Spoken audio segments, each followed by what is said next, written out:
Hey guys, I'm jumping on here today to talk about what I did differently to get out of a funk.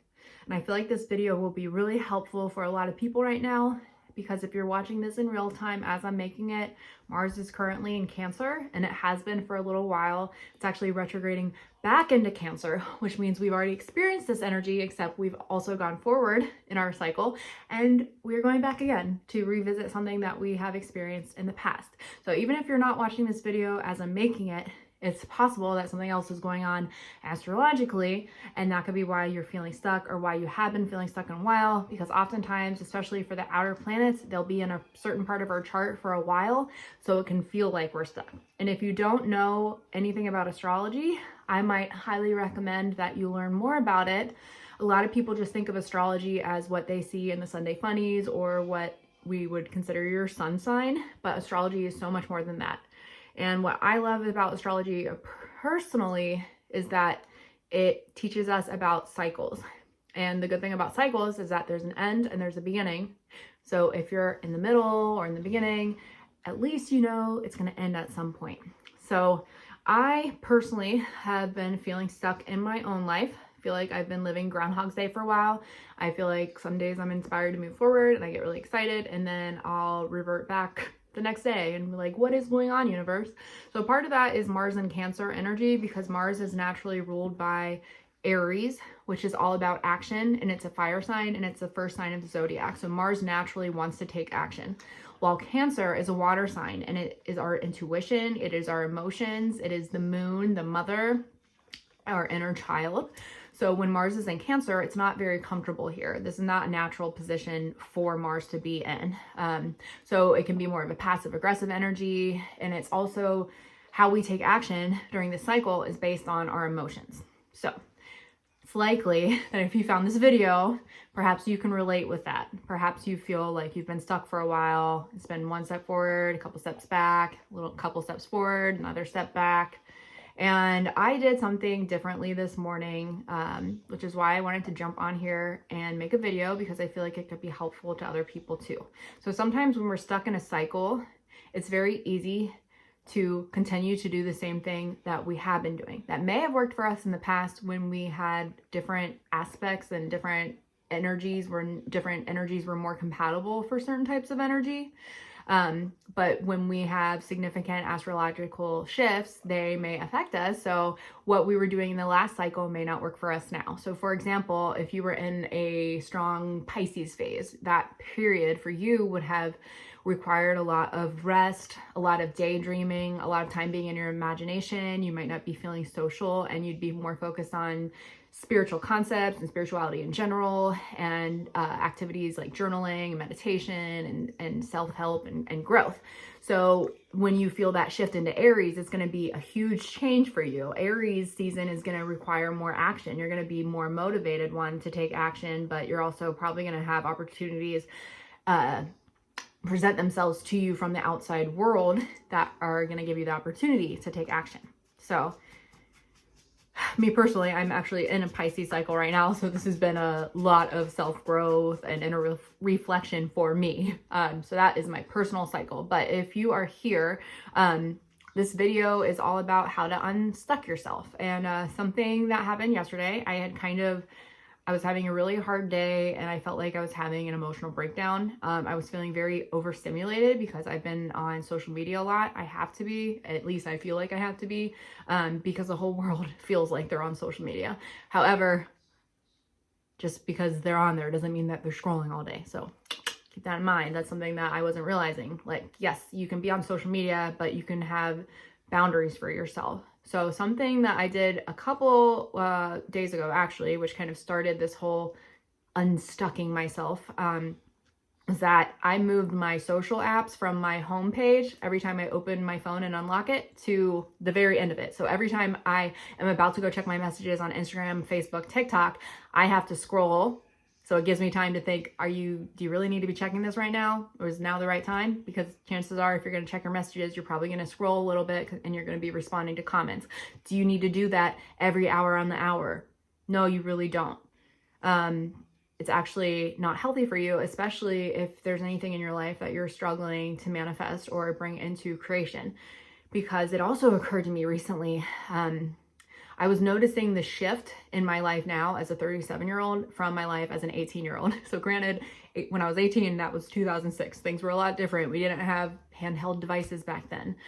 So my life back then was that I would come home from school when I wasn't doing sports activities, and I would create for hours because my parents weren't home. They were either working, or my parents got divorced during my senior year. So my mom was living in her new apartment and my dad was home, but he'd be working. So my house was silent and I wasn't doing extracurriculars as a senior. So I would come home, and that gave me so much free time to journal, to meditate. Except I didn't know I was meditating that back then. It wasn't really consciously. It was more like meditation as in I'm writing or I am drawing, or painting. It's all forms of meditation because your brain is focused on the present moment. Versus what's happening for a lot of people now is that we're scrolling. Our imagination is the most powerful thing. It's literally what creates our reality. And chances are you're into manifestation. If you found this video, if you're not into manifestation, the law of attraction, the law of assumption, might be interested in quantum physics, but how I got into believing the law of attraction and manifestation. First of all, I read the book The Secret, which absolutely changed my life. I read it about 5 years too late because I discovered it in 2012, I want to say, somewhere around then. I saw it on a bathroom stall. Somebody wrote, "Read The Secret, it will change your life." And I remember that it was important enough for me to take a picture because I was really depressed back then and I was drinking a lot and partying a lot. And I took a picture of it and I made it my Facebook cover page. Yet I did not read the book. And part of the reason was maybe, we didn't have Google on your phone back then. So probably would have had to go to an actual bookstore to find this book. And when I was drinking, I was not interested in reading. I was interested in what other people thought of me and feeling better about myself and the temporary high to mask my horrible depression that I felt in my life at that time. So anyways, fast forward to a lot of years later, and I finally read The Secret. I forget how I found out about it the second time, but I had gotten sober that time around, sometime around 2015, 2016. I really wish I remember how I discovered the book again. I think somebody probably told me, that's right, to watch the documentary. I kept hearing about it. So I was finally like, okay, I'll watch this documentary. And then it was all like, what you think is what determines your reality. And I'm like, huh. And then they're talking about like, if you wake up on the wrong side of the bed and you're like really anxious and you're really angry, and I could relate to this a lot because I used to work a 9-to-5 job. So my alarm clock would jar me awake in the morning. I'd be like, F this. I want to go back to bed. I don't like my job. I don't want to be doing this. I just want to be at home creating art or making music. Why does life have to be so hard? Why do I have to go to a job that I hate just to make minimum wage? And it's so early and I just want to go back to bed, and I'm probably hungover because I went to the bar, and I just wasn't grateful about anything. So when you have that mentality, I realized I'd be stuck in traffic, and then I would spill my coffee on me. And then I'd stub my toe on the way out the door, and then I'd be running late and forget something and like have to turn around or not turn around, and then be like, like I forgot to brush my teeth today, or I forgot to, I left something at home. And then you deal with that anxiety of whatever you forgot to do because you were in a rush because you woke up on the wrong side of the bed and you're angry. So that's a whole different conversation itself, because I was about to say, if I knew then what I knew now, I would never devoted my time to a job that was soul-sucking that I hated, but that was all part of the process to lead me to where I am now. So if you're in a soul-sucking job that you hate, it's serving its purpose, even if you hate it. Because when you hate something, you are learning what you don't want, and that is just as important as learning what you do want. So you're actually in a better place when you don't like something and when you feel really stuck, because it gives you more opportunity to really expand and make a quantum leap and a quantum jump into your next desired reality. You just have to be the one who is brave enough and willing to jump outside of your comfort zone and make that leap, because nobody's going to do it for you. That's what I had to learn. Back then also, I remember when I was working at the soul-sucking job, I was just very negative to other people's feedback too. I would sit and complain and ask people's opinion and for their advice, and they would always tell me what to do, and then I'd be like, nah, yeah, no, and yeah, maybe you're right, but then I'd go back and find a million reasons and excuses to not do what they suggested that I do. And then at some point in my life, I realized it's not really important what other people suggest that you do. We have all the answers inside of us.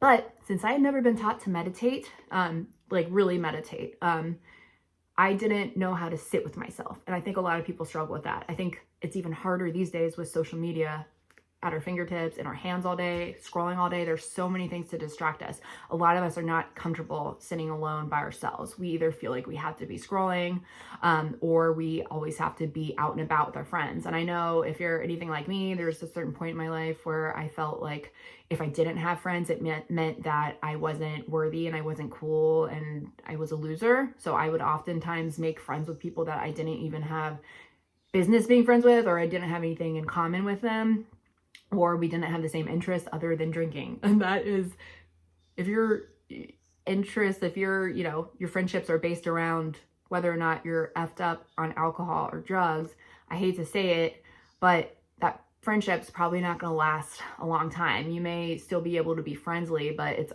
most likely, of course, there's always an exception to the rule, so don't hate on me. But at least in my situation, those relationships were based more on let's get effed up and forget about our problems than they were about, oh, we're sharing, recipes, and we're sharing tips and knowledge, and we're sharing about these books that we read that inspired us, and we're, sharing mutual like hobbies and things that we're passionate about. Not to say that I didn't have those relationships with friends that I did drink with, but oftentimes, at least towards the end of my drinking career, my relationships were mostly based on us getting into an alternate state of mind, because I had a black hole inside me and I was empty and I was depressed for a lot of reasons, mostly due to ignorance, which is why I want to make this video. And if you are struggling at all, then let me tell you, there's a way out. It's most likely that you just haven't been taught something.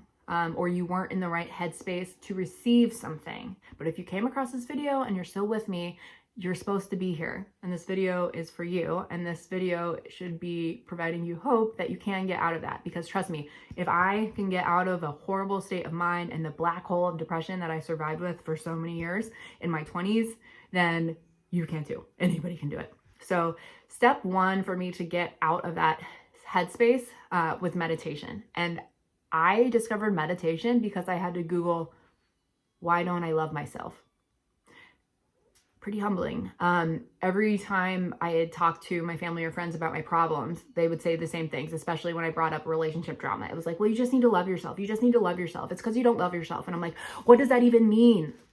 How do I love myself if I hate myself? And it's a sad world that I lived in mentally for a long time. I used to tell myself, like, I live in a mental prison of shame and guilt and darkness. And I actually wore that with a badge of honor for some reason, because when I was younger, I glamorized artists like Bright Eyes and Conor Oberst and Denny Lewis and a lot of these artists that talked about alcoholism, not specifically alcoholism, but they talked about how depressed they are. And I thought that it was some kind of competition. Like, if I'm the most depressed person, it makes me interesting. It gives me a personality and an identity.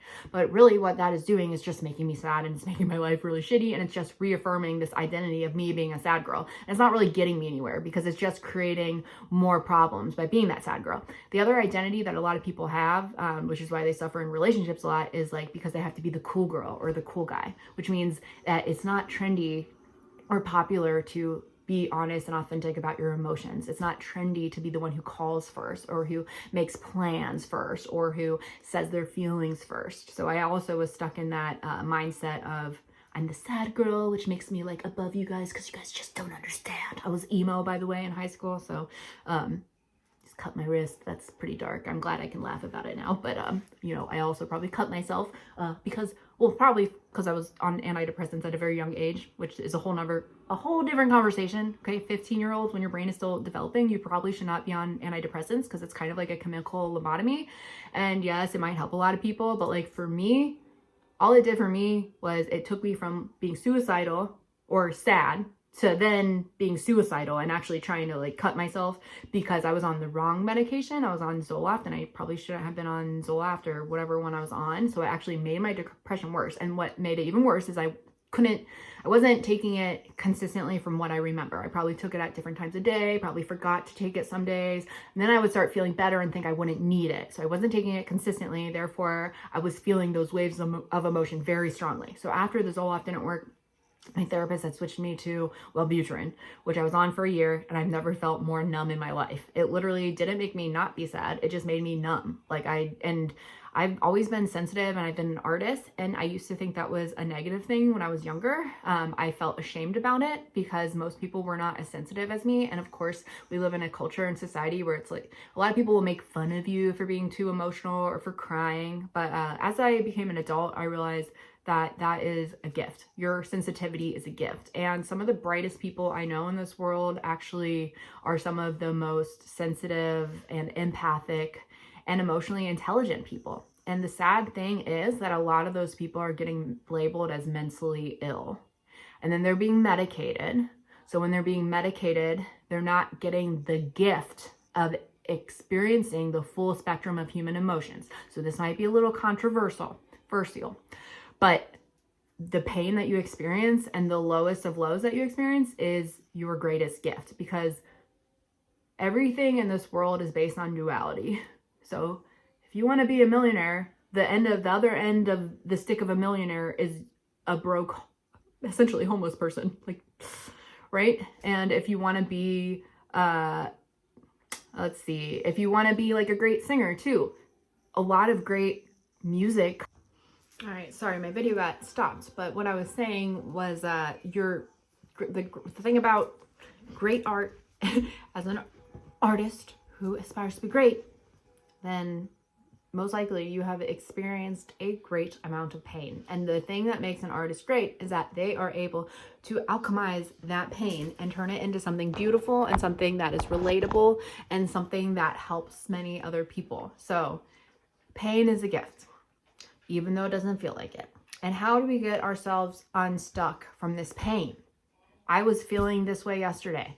I literally was on the verge of a mental and emotional breakdown. I was overstimulated from social media. I was feeling like the world was gonna end, literally, because that's all that's popping up in my news is plane crashes and mass deportations and people crying and people saying that our president is a Nazi and Elon's a Nazi, and then people fighting over it. And I just try to stay out of politics, period, because of all I know about manifestation, and because of my personal experience during 2020, where I literally witnessed two different experiences for the world. People either had the worst experience of their life or the best. And it all, oh God, I hope this isn't gonna hurt people, but it really, for me, seems to come down to what we choose to focus on. And how much we are allowing what we are consuming to write the narrative for us. That's why manifestation is so important and so powerful, because a lot of us are walking around in ignorance, not realizing that we are the powerful creators, and therefore we're not tapping into our power or using our power. So that is why we're giving it away to governments, to boyfriends, to partners, to parents, to other people. So if you want a better life, the most important thing you can do is take radical responsibility for the way that your life is going. So if you're not the problem, you're not the solution. If you are the problem, then you are the solution. If somebody else is the problem, then that leaves you in a place of powerlessness. That means that you're at the whim of whatever else somebody decides. And it's a lot harder to get yourself unstuck if you're going to constantly be playing the victim. And that was my biggest problem back in the day, before I discovered manifestation, before I started meditating, before I stopped drinking, before I started really becoming focused on advocating for my own mental health and taking control of it.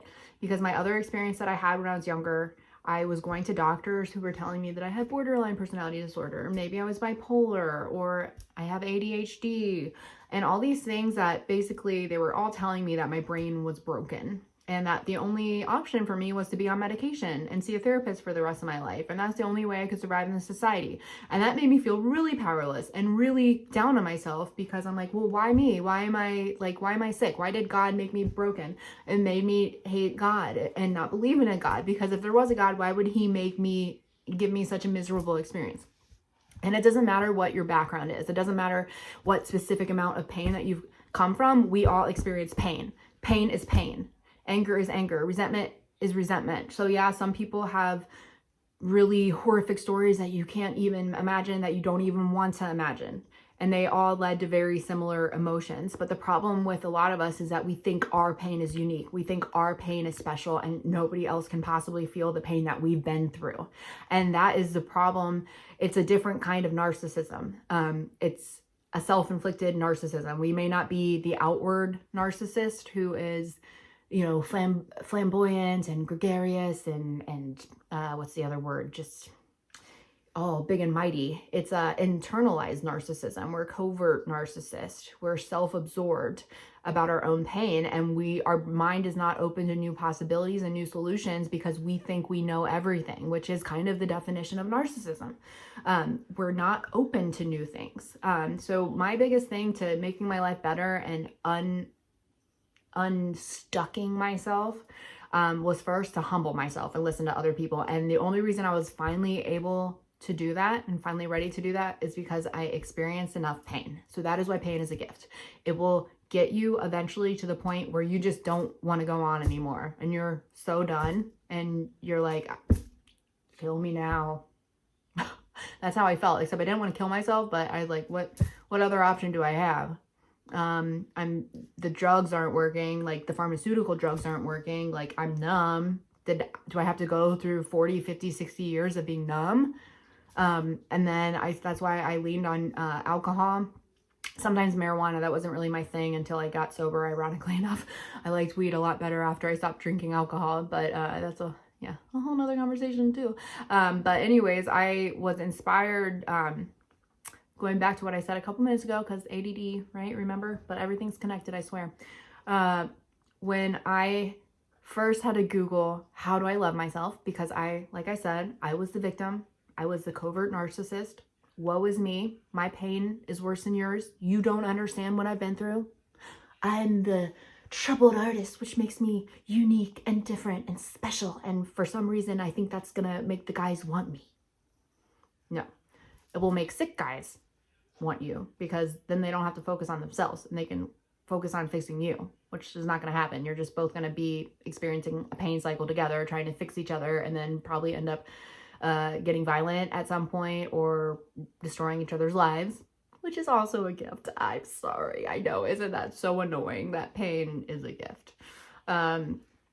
So yes, I was the victim, and I was always asking for advice and wanting to talk about my problems and then not taking the advice. And I heard so many times, just love yourself, love yourself. So finally, when I was in enough pain, when the alcohol wasn't working, the psych meds weren't working, the male attention wasn't working, the perfect job wasn't working, the extra money in my bank account wasn't working, traveling to different places wasn't working, self-help books weren't working, nothing was working. I was finally like, okay,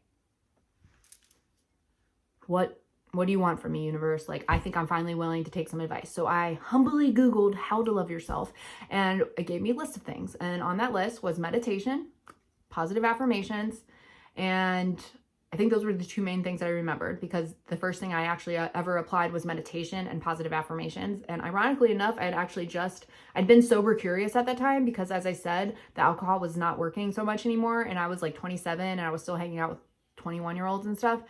And I was like, wow, I'm getting older, and all my friends my age are getting married and they're getting really good jobs and they seem really happy and they have partners, and I'm kind of a hot mess. I still work in the restaurant industry and I'm drinking every night and I can barely get a comb through my hair because I'm always hungover, and I don't have any confidence in myself. Nobody wanted to date me, surprise, surprise, and all my friendships were at that time very superficial because they were all based on partying and alcohol and having fun. So I wasn't really having fun. So the first thing I did to get unstuck was meditate. And I had met somebody at the time who had told me about mala beads. And mala beads, do I have one to share? Yes, I do. Hold on. This is actually one of the malas that I started on. So mala beads have I think it's 180 beads. So for each bead, when you're meditating, you're going to start at the bottom and you're going to come up with an affirmation for yourself. So for me back then, I just needed to love myself. So I repeated something that sounded like this. I love myself. Close my eyes, go on to the next bead. I am worthy of love. I am worthy of connection. I am worthy of love. I love myself. I love myself. I love myself. And so on and so forth until you've gone through all 180 beads and your eyes are closed. And what's going to happen after a while is that if you repeat one thing long enough, it's going to put you in the vibrational vicinity of that feeling. So think about it. If you just say clarity over and over and over again for like 20 minutes straight, you're eventually going to start feeling clear-headed. If you say, I'm sad, I'm sad, I'm sad, and you keep thinking of sad, your brain's going to visualize what sadness looks like and what it feels like. So you're going to be sad. So if you're always talking about your problems, you're always going to feel sad and you're going to feel like you have problems. But if you start training yourself how to be grateful and how to be more positive, over time, your brain is going to shift. It's going to create new neural pathways in your brain, and it's going to feel easier and easier with time. And meditation is one of those things that the benefits grow exponentially. So right now it's like a little slow progress, but eventually you get to this point where you're like, and before you know it, you're going to be a happy, healthy, and whole person. And it's going to lead you to a lot of other things that are going to help you get unstuck, just like it did for me. So my first step was meditation and affirmations. Then it led me to crystals, amethyst specifically, which was for anxiety and anyone who is very sensitive. And also it's a stone that the ancients used to help them stop drinking. It's a sobriety stone. So ironically enough, I started wearing amethyst and I stopped having the desire to drink. But then that led me to meeting more sober people who went to AA and NA meetings. And at first I didn't think I was like them because I had never been to jail or crashed a car or like had really, really bad consequences other than my horrible depression. So I didn't think I was like them, which is again, the narcissism, which I couldn't even admit to myself back then. The self-absorption, just thinking that I'm special and I'm different. But when I started going to AA eventually, because again, the sober boyfriend didn't heal me, the meditation wasn't enough, I had to keep adding more things. And for me, I had to stop drinking. I had to actually go to meetings and get help from the community to do that, which there is no shame in if you have to do 12-step programs, because connection is the thing that will heal you. And what I often heard in the rooms is people will love you until you learn to love yourself. So not only had I already gotten a head start on that through my meditation and positive affirmations and finding crystals, and the crystal finding became a game with the universe. Like, ooh, that's a pretty crystal. I wonder what it means. Oh, citrine attracts new clients to your business. Oh, wow, I just attracted some new clients. What a coincidence. Oh, amethyst helps you stop drinking. Oh my God, I haven't had a drink in weeks. Wow, these must be working. Whoa, quartz crystals help you manifest whatever you want because they're powerful intention setters. So when you wear quartz, your vibration syncs with that, and you can literally program it with an intention, and then that thing will start to manifest before your eyes, and you're going to be like, what the hell? This is like changes my whole reality. Okay, I never thought I would be talking about crystals and be that crazy crystal lady, but for me, they really worked. And they led me to AA, and then I got sober, and once I was clear-headed, I stopped spending all my money on food and alcohol and instant gratification and anti-aging products and hair products and lotion that makes me smell good and clothes that were popular and expensive and the cool brands. I stopped doing all that stuff because I started focusing on my soul. And guess what? When I started to do that, I started to become happy, healthy, and whole again. And I want that for you. And that's why I'm so passionate about helping people through crystals, through astrology, through things like human design, and through all the things that worked for me. And I made a lot of mistakes in my life. I know a lot about what not to do. And I'm thankful for it because it led me to what does work. And there's no one size fits all for everyone. So I'm not saying that antidepressants are bad and that people shouldn't take them. And I'm not saying talk therapy is bad and that people shouldn't do that. I'm saying that's not the one size fits all for everyone. It did not help me. I did not have a great relationship with my therapist, nor was I in a place to receive what he was telling me. It is hard to take advice from someone who has not been where you have been before. Why should I trust you as a teacher if you don't know what it feels like to be fucking absolutely broken and want to kill yourself and you're all love and light? Why do I want to learn from you? I want to learn from the person who has been where I've been and been able to pull themselves up, and I want to see physical evidence that you can improve your life. And that is what I hope to be for you guys. So if you are feeling stuck, the first thing I want to recommend is meditation. The second thing is maybe go out and buy a crystal. Don't even look up what crystal to buy. Just go to a crystal shop, see what you're attracted to, and then go read about it and see how the universe is giving you a little bit of hope and synchronicity. And another thing that might help, if you use drugs or alcohol and instant gratification to try to make yourself feel better, really consider maybe stepping back on that, because that's actually destroying your brain cells and making you dependent on that quick dopamine fix, just like our cell phones do. So another thing that might help is also setting boundaries with social media. Maybe instead of your homepage, you move the apps so you have to scroll. So at least it gives you time to think if you want to do that. Maybe you offload those apps and you only get on your computer to check your social media messages. And also reading instead of consuming. There's a difference between watching something and listening, and then using your brain as you're reading to imagine something. So reading helps us use our imagination. Consuming makes us more into a robotic consumer who is always going to need more. And that's what was happening to me a couple weeks ago. As enlightened as I am, as many years as I've been doing this, I still fall victim to being a human from time to time too. So that being said, I made some changes today. I made boundaries with social media. I meditated twice. I set positive intentions this morning. I journaled about things that I was grateful for. And I read a little bit from this book called Creative Visualization, which is an amazing book. I'll put it in the description. And before I knew it, I was having a great day. Before I knew it, things that had taken me months to even think about doing, the things that I would be like, I'm going to do this tomorrow. I'll do it tomorrow. And then I wouldn't. And I'd feel bad about myself because I wasn't inspired to do it.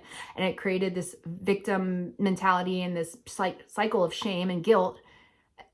All of that was reversed by starting my day off with meditation, prayer, gratitude, reading. And I know it sounds like a lot, but I only did it for an extra 30 minutes and it changed my entire day. So I hope that inspires somebody.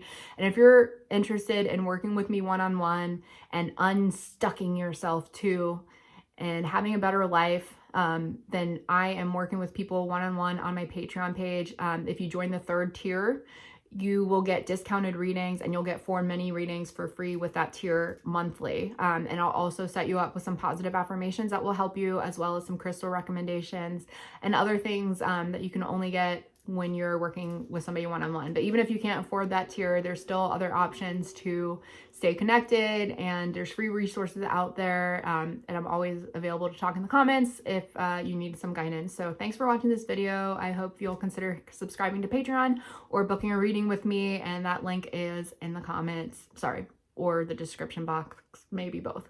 But thanks for watching, and I hope to make more videos like this. And if you enjoy this content, let me know, introduce yourselves, and let's build a community of people helping people and helping each other get unstuck, because that's what it's all about. We all have nuggets of gold and truth and wisdom inside of us, and when we're too afraid to share that with the world, we don't know who is not gonna, I got crazy chills right now, but we have gold inside of us. So the gold that is inside of you, somebody needs to hear it, and you can change somebody's life with your wisdom and your experience. So don't be shy. Have a great day.